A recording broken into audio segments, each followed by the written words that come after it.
Have you ever wondered what games you should keep or you should lose? Find out here at Purge Review. Elf Snowball Showdown is an IP game. It's the third game to come out about Elf this Christmas season. And this one is set on the scene in the movie about the snowball fight, if you remember that scene, which isn't really crucial to the plot necessarily. It just kind of pushes the plot along. And this one we're having a snowball fight. This could have very easily just been a snowball fight. Why it has Buddy the Elf in it or it has the elf attachment is really just to put it on the box to sell a few extra copies. Nothing else here to see. This is really just a draw a card, play a card, and hope you have the right cards to defend. There's that dice mechanism where you roll the dice, you might pass it to somebody else, you might draw some cards and hope you get the right ones. If you don't have the right cards, guess what? You didn't defend it. If you did have the right cards, then you played. It's just a mess. Not a very good game. Not a very good card game. Has no business having the elf on it. Nothing to do with the movie, really. It's just a snowball fight. Absolute garbage. Absolute pass. Not one I recommend at all. So here's Elf Snowball Showdown, the card game. Little small box. You can see Buddy on the front. 3 to 6 players. You open it up. Going to get a rule book, which we'll take a look at in a few minutes. Going to get a fine little custom insert here, actually, for mass market game. We get a big die. This thing is big and chunky with the different sides on it, which is really nice. You're going to have this little snowball, which will signify who's throwing the snowballs, or snowflake, if you will. You're going to have some cards in here. You're going to have some hit cards. And what's nice about them, they do repeat at least once, but it is nice that they all have different, theoretically, some different artwork on them. They could have went cheapy on that, but they didn't. The card quality's not great. This is a $6 game, so it is what it is. And you're going to have a bunch of snowflake cards, or snowball cards, and they're different colors. They have different animals on them in case you're colorblind, and the number at the top, and you can count the number of snowballs also. Then you have the buddy cards here. That will be the special cards that we'll go through. And these are fine. I mean, the quality is not great, let's be honest. You can sleeve them if you want to. It's a $6.99 game that maybe you can find even cheaper than that. So, you're not looking for the best of quality here. But everything here is fine for the price that I paid. So here's the rule book. You can see a picture of the front of the box. It's going to fold out to have all the rules, the object, and the setup, which is super simple.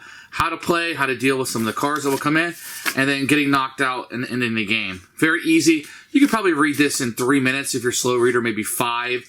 Very easy game to play. Up and running. I had no issues. So the game is very easy to play. Everybody's going to get 4 cards. If you have the snowflake in front of you, you'll be the person throwing the snowball. So after you do your snowball activities, then the next person will go, the next person, this thing will keep moving to signify who it is. On your turn, you can throw a snowball. You can see each one has a color and a number of snowballs.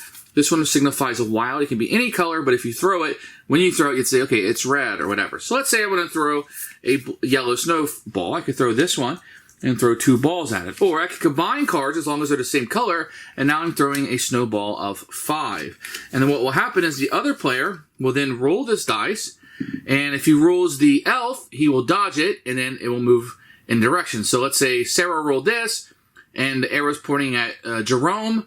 Jerome would now have to roll the die on his turn and do what it says. The majority is going to be draw a card. So in this case, Jerome would have his 4 cards in his hand from start up, but this says he draws 2 cards, so he would do so. And then he would be able to play cards in defense. So the buddy card's very easy. You could put hit, and then both players will take a hit. I will take a hit, and Jerome will take a hit. So you could do that. Or he could simply dodge it, and it would go to the person, in this case, to his left. So that's what that card would be able to do. Or he could play cards from his hand. Now, he could play cards equal. So he could not play this because it's less than 5, so he doesn't have any cards to dodge it in his hand, so Jerome would take a hit, right? If, let's say, I had only played a 2, he could play those 2 1s that I showed you, and he could play the 2 1s, and he would block it, and nobody would take any damage. But let's say the original snowball fight, I had played a 1, and Jerome was able to play a 2 in defense.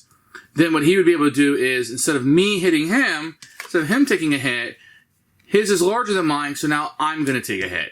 And if you get 3 hits, you are eliminated from the game. Last man standing is your winner.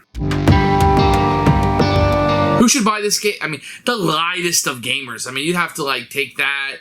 It's really maybe small children. I don't even know. There's so many good games out there. I don't know why you'd be playing this, but this is really, literally Hope you have the right cards when somebody chooses to hit you. WWE Legends Royal Rumble had a similar take to it, but it's so much better than this. Go get that game. Forget this game. It's not very good. It's just a cheap cash-in. Avoid it like the plague.